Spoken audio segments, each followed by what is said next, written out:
Hello guys, hello fire sign Leo Aries Sagittarius. Welcome dito sa aking channel.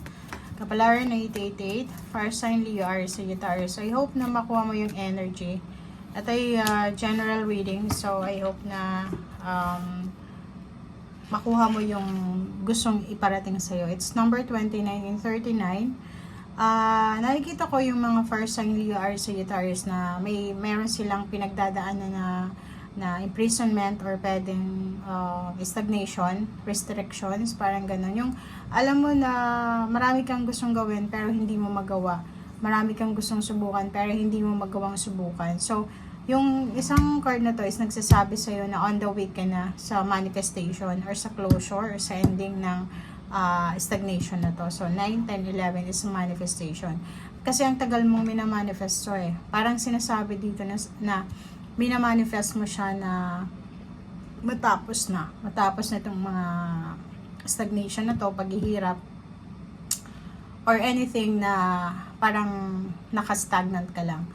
And 39, 9, 10, 11, 12, it's 12 plus 12, 1 plus is 3, celebration. So nakikita natin dito na marami kang mga tao sa paligid mo na suportado ka sa kung ano ang pinagdadaanan mo sa ngayon. So parang nakikita ko, hindi ka nag-iisa. Diba? You are supported, you are protected by group of individual or pwedeng mga kapamilya, katrabaho, or kung sino man sila na willing kang tulungan. Or parang nakikita ko sa'yo dito na may mangyayaring freedom or parang may mangyayaring release from pain, heartaches, or from stagnation. And maraming tao yung magse-celebrate para sa'yo. So, 46, 6, 10, it's a completion. Nakikita ko na pwedeng lalaki ka, ang dami-dami mong realization sa weekend na to. Marami kang marirealize eh. Kasi may isip mo na maraming nawala sa'yo, marami ding sinacrifice ka, marami kang ginagawa sa ngayon na parang feeling mo nahihirapan ka but still fighting ka pa rin. Or pwedeng isang tao yung nag-iisip sa'yo. Iniisip ka sa linggong ito or sa weekend na to. And kung ano man ang pinagdadaan mo sa ngayon, ang taong ito na nag-iisip sa'yo ay may solutions siya sa kung ano man pinagdadaanan mo. So, nakikita natin dito yung 6 of water. Ayun, so this weekend is busy ka sa pagre-reminisce, diba?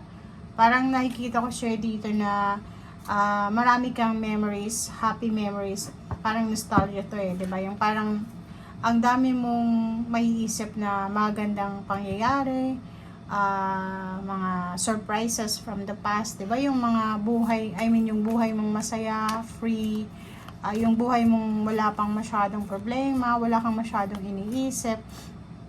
Parang nakikita ko sa'yo dito na this weekend, it's either Saturday or Sunday, parang yun yung focus mo, ibabalik mo, parang magbabalik ka sa nakaraan, sa mga panahong masaya, sa panahong malaya ka pa, single, or sa panahong wala ka pang masyadong stress sa buhay.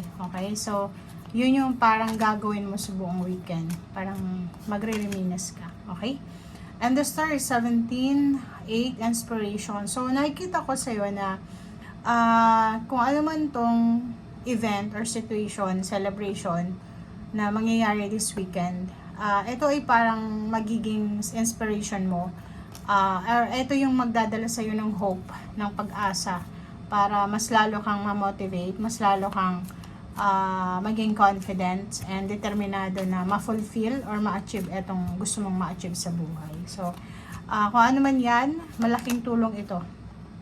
And release. Nakikita ko siya dito na this weekend, it's a celebration. 1 plus 3 is 4, it's stability and balance. So, may good news dito ng endings, it's transformation, release, and freedom. So, nakikita ko siya dito na malapit mo nang makamit kung ano man tong freedom, kung ano man tong transformation, pagbabago. Overall, huge, total transformation sa buhay mo. Okay?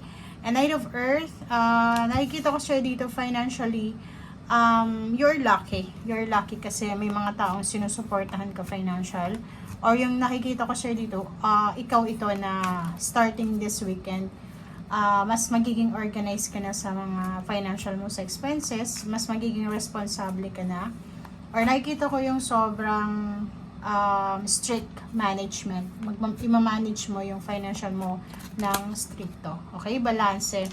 Ang galing. Kasi itong balance na to is 5. So, nakikita ko yung moderation, yung self-control. So, yun. Sa usaping pera, usaping relationship, sobrang transformation ang mangyayari sa buhay mo. Yung parang magta-transform ka into, parang hindi sa kuripot, pero mas magiging mas focus ka na sa pagsisave ng salapi, or parang ang focus mo dito is yung stability. Relationship, ganun din. Siguro kukontrolin mo yung emosyon mo, and kasi parang pinapakita dito na pagod ka na sa pagiging impulsive, pagod ka na sa pagkakaroon ng emotion na palaging galit, palaging mainitan ng ulo. Okay? So, nakikita ko rin sa'yo dito na may iba sa inyo na physical, medyo napapagod na din sila sa paghihintay. Kung may hinihintay sila, nakikita ko, like for example, naghihintay ka ng travel, naghihintay ka ng plane ticket, bus ticket, or dates, parang gano'n. Kung kailan ka na magte-travel, kung kailan ka na lilipat, kung kailan ka na mag-move, parang gano'n. So, this weekend, nakikita ko sir dito na medyo makakaramdam ka ng relief. Yung parang makakahinga ka ng malalim. Na parang sasabihin mo, hi, at last may pag-asa. Okay, moving on. Malapit na ako sa kung ano man tong minamanifest ko. Okay? So yun, 4 of Earth, nakikita ko yung sobrang tipid mo. So, napakatipid mo, or naka-focus ka sa pagsisave ng pera. So, nakikita ko this weekend na yun yung gagawin mo sa ngayon. Yun yung focus mo. Is yung magtipid, or ang tawag dito, i-secure, i-manage yung financial in wise, parang wise na pagmamanage siya. Okay, so nakikita ko na sobra kang magiging matipid, and then yung control mo sa sarili mo sobra. Kung mahilig kang mag online shopping, pipigilan mo yung sarili mo. And marami kang mariresearch or malalaman, kasi nakikita ko maghahanap ka ng mga ways para kumita ng extra. May iba din dito na parang may pinag-aaralan kayo. It's either a skill, it's either a knowledge, kung paano nyo mapalaki yung income nyo, or pwedeng paano nyo maparami yung perang meron kayo sa ngayon. 3 of Fire, nakikita ko sa'yo dito na isang vision, isang goals ang posibleng mag-expand sa buhay mo. It's either partnership, collaboration, travel abroad, international, expansion ng work, ng career, ng love life. Okay? So, thank you guys for watching, and see you again. Bye!